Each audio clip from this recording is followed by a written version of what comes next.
All right, hello, wine drinking people. We're back. We drank so much yesterday. We have to do 2 clips on what I drank yesterday. And I kind of wanted to do Latour by itself. Chateau Latour is a great wine. And if you want to see all those notes, check out the first video. But this is what I had to drink in the store. I think it was Thursday. I don't know, maybe Friday.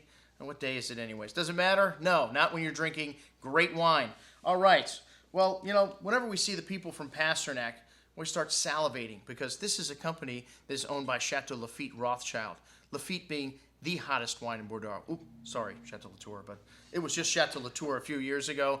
Today, it is Chateau Lafite Rothschild, and the wines from Chateau Lafite have passed up Petrus in price because of the demand in China.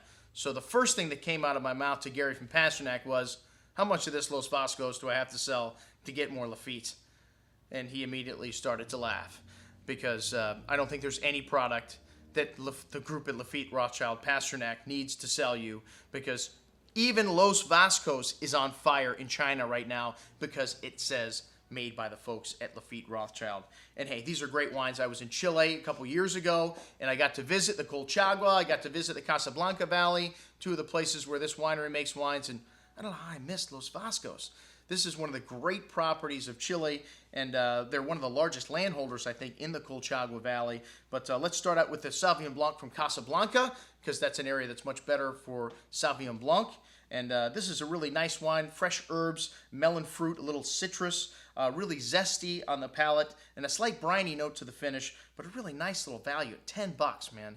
I mean, it's hard to beat what you get for Bordeaux varietals out of Chile and Argentina. You've heard me say this time and time again. All right, the Chardonnay, I'm not that, enamored with Chardonnay from Chile, but even this wine was pretty good, made in a much fresher style, a lot of green apple and lemon citrus in there. And hey, this property was established in 1790.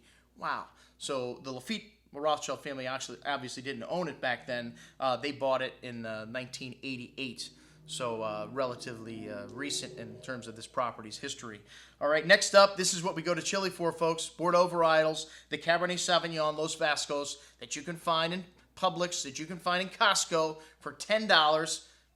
What a stunning little bottle of wine. One of the best values that I've had all year in the Cabernet category. And hey, we don't like to sell a lot of wines that are available in these chain stores, but if they're this good and we can sell them for the same price, why the heck not? A lot of lovely red currant fruit here, red plum, a nice hint of fresh herbs, a light earthy nuance to the wine, lovely concentration on the palate. I mean, this wine is all about fruit, but lovely smooth tannins, ripe and soft, really a nice crowd pleaser. And for $10, like I said, man, you cannot go wrong with this wine.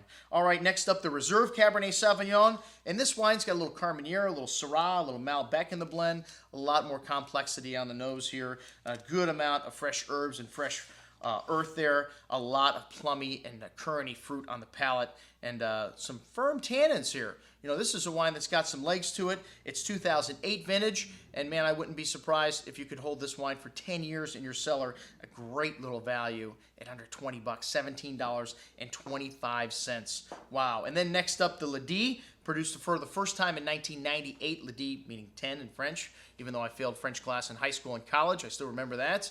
And this was to commemorate their 10-year anniversary of owning the property, the first year they made it. And a really lovely wine. I mean, big, complex, a lot more tannin to this. Very similar in elk to the Reserve Cabernet. And man, I don't know if it was twice as good, or actually 3 times as good, because this wine's $48, close to $50 a bottle. But man, one of the premier wines coming out of Chile, Lady from Los Vascos. An absolutely outstanding wine, but man, so are the rest of the wines here. So it's a little hard for me to justify 3 times the price for this wine when the Reserve Cabernet is so good, but an absolutely stunning wine. Hey, Pasternak, we want a container. Can you get us a whole container, like 2,000 cases mixed of these 3 products? No problem. And then maybe a pallet of Lafite. That'd be fine. That'll pay for all the other Los Vascos stuff. All right, it's worth a try. You never know until you ask, right? All right, then Aaron was in from Palmetto Wines, a small company that represents American wines, Oregon, Washington, and California, and some pretty interesting stuff. And Aaron's a guy who kind of knows quite a bit about wine. It's always nice to deal with people that have a good knowledge of their products. The first wine we had, McKinney Springs Confluence. This is from Washington State, Horse Heaven Vineyard, and it is Chenin Blanc and Viognier. And man, I'd never guessed there's Chenin Blanc in this. The Viognier is so strong, a little bit sweet for my taste. People that like this peach, this lychee nut kind of fruit, this lovely floral note, and then some white pepper spice on the finish. But again, the focus of this wine really on that ripe, lush, forward fruit. All right, and then the Payout, long shot. Another wine that says absolutely nothing about the varietals in the bottle. This is a California wine, and the hell was it? I didn't even write down the varietals. I forgot. Could have been Viognier and Roussanne or something like that, I think. Based on my review, orange zest, peach-like fruit, a slightly honeyed character, light beeswax. It sounds like Rhone varietals to me. All right, a good amount of candied orange fruit on the palate, zesty acidity, and a nice perfume nuance to the finish. A really nice little wine. Of the two, I like that one just slightly better. It's $18, so a few dollars more. And then a Chardonnay, the Ramian Reserve from Napa. And this is a typical Napa Chardonnay, a lot of nice tropical fruit, apples, pears, a hint of lemon drop candy, a little vanilla spice, a little creme caramel. A very good little Chardonnay, maybe just a little bit expensive, $39. We expect a little bit more than that for $39 Chardonnay from Napa.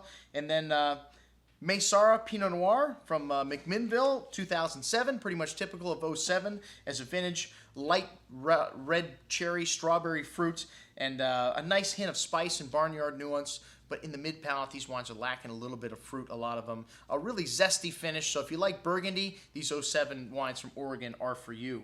All right, and that wine wasn't too bad, but $42, maybe a little bit expensive.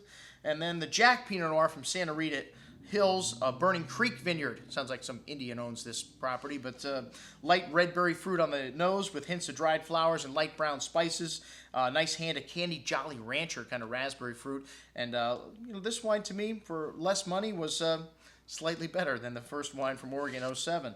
But a nice little Pinot Noir, $30. Next up, Syrah from Stagecoach Vineyard, from Skylark Vineyard. Stagecoach, one of the largest continual vineyards in Napa, owned by, Jan Krupp and his group. We've had many wines from Stagecoach in the store, and this wine, typical of Stagecoach, really big mountain fruit, blackberry, blueberry, hints of violets, espresso, dark chocolate, really plush and velvety texture on the tongue. Really nice Syrah. I mean, excellent. But Syrah's been kind of tough sell in that $40 price range, which is right where this is. But, a really nice bottle of wine. The value of the day for me in this group, the Powers Cabernet Sauvignon Reserve from Shampoo